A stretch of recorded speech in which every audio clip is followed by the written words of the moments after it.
নমস্কার আমার দিদি বোন ভাই দাদা সকলকে আরও একটা নতুন ব্লগে ওয়েলকাম করছি আমার চ্যানেল মাই ফ্যামিলি মাই রুটিনে। তো আজকে আমি যেটা তোমরা থাম্বনেল দেখে হয়তো বুঝেই গেছো যে আমি আজকে ফ্রিজটা ডিপ ক্লিন করব, সেটাই তোমাদের সাথে শেয়ার করব। তো এই দেখো, ফ্রিজ হলো এমন একটা জিনিস আমাদের যে ওটার মধ্যে একটা একটা করে জিনিস রেখে রেখে একদম পুরো ভর্তি হয়ে যায়। তো ফ্রিজটা ক্লিন করার আগে সবার আগে আমাদের প্লাগটাকে খুলে নিতে হবে সুইচ অফ করে। এরপর সমস্ত জিনিসগুলো আমি একটা একটা করে সব নামিয়ে নিচ্ছি, ফ্রিজটা একদম খালি করে নেব। দেখো অনেকগুলো ডিম ছিল, সেটাও আমি নামিয়ে নিলাম। এরপর সমস্ত যে ট্রেগুলো আছে যেগুলো সাইডে লাগানো আছে এই আছে সব আমি একটা একটা করে খুলে নিলাম। এই দেখো এত এত জিনিস আমার ফ্রিজে হয়ে গেছে। আর কি বলবো, যেটা যেখানে পেয়েছি যা কিছু হাতের কাছে সবই ফ্রিজে নিয়ে মনে হয় রেখে দিয়েছি।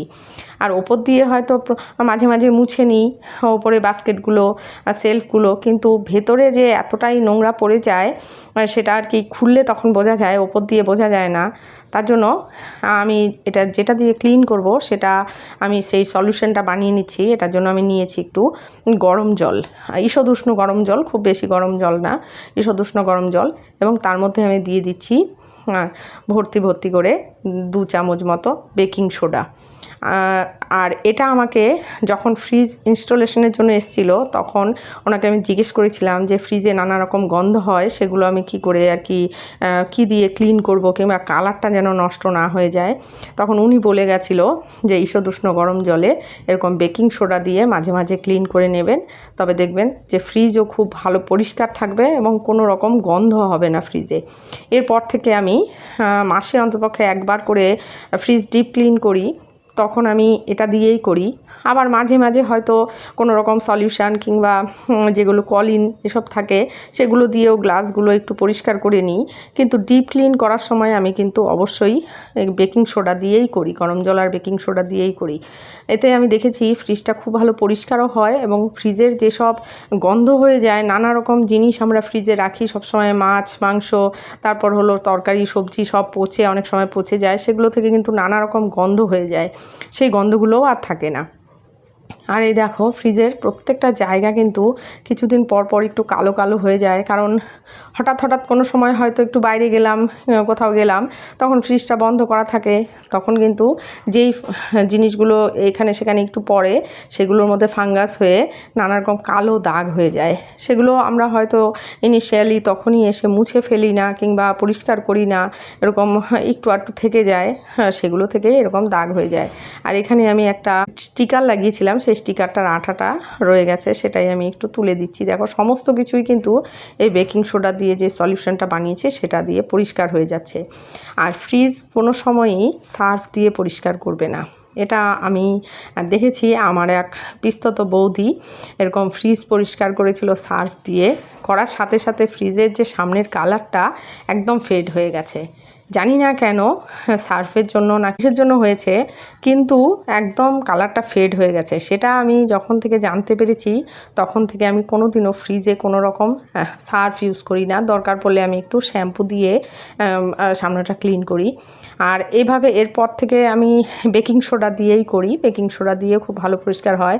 আর এটা হলো আমার ফ্রিজটা যেহেতু ডবল ডোরের, তো এটা ওপরের যে ডোরটা আছে যেটা ডিপ ফ্রিজের ডোরটা সেটার ওপরটা, এটা খুব বেশি যেহেতু খোলা হয় না, খুব বেশি ইউজ হয় না, তার জন্য এটা একটু কম নোংরা হয়। দেখো তবুও এই রাবারগুলোতে কিন্তু নোংরা জমে গেছে।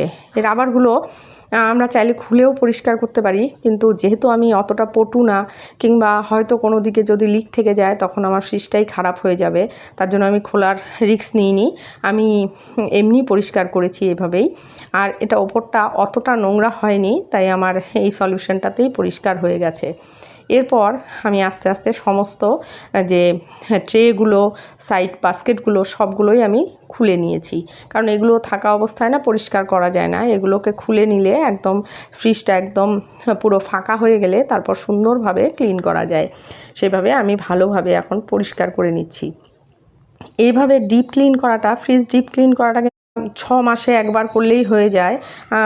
1 মাসে দরকার নেই, 6 মাসে একবার করলেই হয়ে যায়, কারণ আমরা মোটামুটি ফ্রিজ কিন্তু সবাই পরিষ্কার করি। আর এই দেখো নিচের এই বাস্কেটটা, যেখানে সবজি বাস্কেটটা থাকে, সেই জায়গাটার উপরের এই যে ট্রেটা, সেটা আমি কোনোভাবেই খুলতে পারলাম না। এটা খোলা যায়, আমি জানতামই না, অনেক দিন পর জেনেছি যে এটা খোলা যায়, কিন্তু আমি কোনোভাবেই খুলতে পারলাম না। এটা আমার হাজব্যান্ড খুলে দেয়, তো ও বাড়ি নেই, তাই আর খোলা হলো না। তো আমি ভেতর দিয়ে হাত ঢুকিয়ে যতটুকু পরিষ্কার করা যায় আমি সেটাই করছি। আর এটা একদিন আমার একটা ডালের বাটি থেকে ডাল পড়ে গেছিলো, পড়ে গিয়ে ভেতরে একটু কালো হয়ে গেছে। যেহেতু এটা খোলা যায় না সব সময়, তাই ওইভাবে পরিষ্কার করা যায় না। তো এই দেখো দেখো কেমন নোংরা বেরিয়েছে।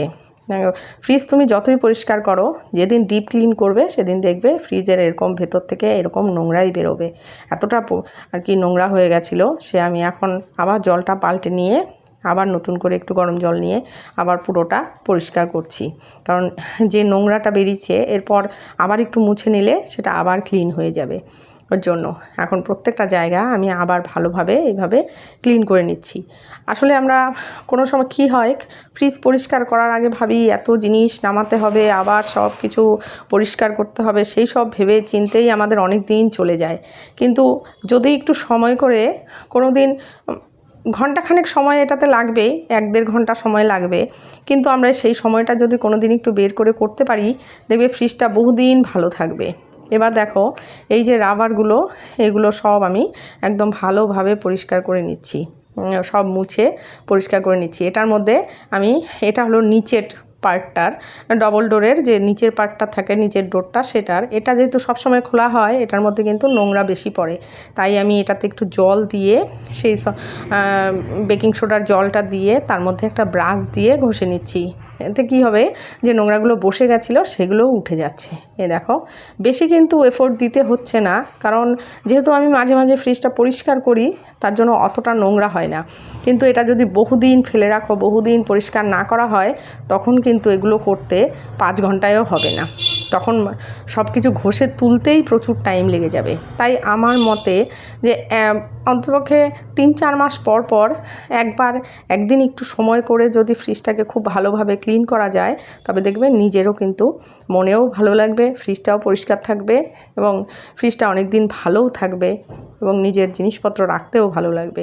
এরপর আমি সমস্ত যে ট্রেগুলো আছে, এই দেখো ডিমের ট্রেটা, ডিমের ট্রেটাও আমি একটু ব্রাশ দিয়ে ঘষে ঘষে পরিষ্কার করে নিচ্ছি। আর সমস্ত কিছুই একবার ধুয়ে পরিষ্কার করে শুকিয়ে নিলে মোছা হয়।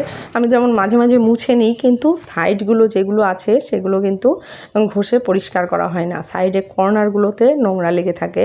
তার জন্য আমি সমস্ত কিছু একবার মেজে ঘষে পরিষ্কার করে নিচ্ছি। এই গ্লাসগুলোও মোছা হয়, কিন্তু 2 সাইডে যে প্লাস্টিকগুলো আছে সেগুলোর মধ্যে কিন্তু নোংরা জমে যায়, ওগুলো কিন্তু সেভাবে মোছা হয় না। তো আমি প্রত্যেকটা জিনিস ভালোভাবে এভাবেই ক্লিন করে নিচ্ছি। এখন এগুলো রেখে দিয়েছি একটু জল ঝরে যাওয়ার জন্য, শুকিয়ে গেলে আমি আবার সেট করে নেব। এই দেখো এটা ডিমের ট্রেটা আমি সেট করে নিচ্ছি, একটা একটা করে আমি সমস্ত জিনিস এবার সেট করে নেব। এই দেখো, আর ফ্রিজটা দেখো কতটা ক্লিন হয়েছে, দেখে কত শান্তি লাগছে। শুধু মনে একটু অশান্তি রয়ে গেল, ওই নিচের ট্রেটা খুলতে পারলাম না বলে, ওটা আমাকে করতে হবে, আবার পরবর্তীতে আমি পরিষ্কার করব, কারণ ওটা খুললে ওই জায়গাটাও ক্লিন হয়ে যেত, আর হাত ঢোকাতে পারছিলাম না। তো প্রত্যেকটা ট্রে আমার লাগানো হয়ে গেছে, ফ্রিজটা একদম নিট অ্যান্ড ক্লিন হয়ে গেছে আমার অন্ততপক্ষে 3 মাসের জন্য তো অবশ্যই। এখন আমি ডিমগুলো যেহেতু বাইরে আছে, ডিমগুলো আমি সব সাজিয়ে রাখছি, আর বাকি জিনিসগুলো আমি এখনই সব রাখবো না। আর এই দেখো কয়েকটা জিনিস আমি বেছে রেখেছি, আর বাকি সব ফেলে দিতে হবে। এই দেখো এত এত জিনিস জমে গেছিলো, এটা ফ্রিজে সবারই বোধহয় হয়, কিছুদিন পর পর এত এত জিনিস জমে যায়।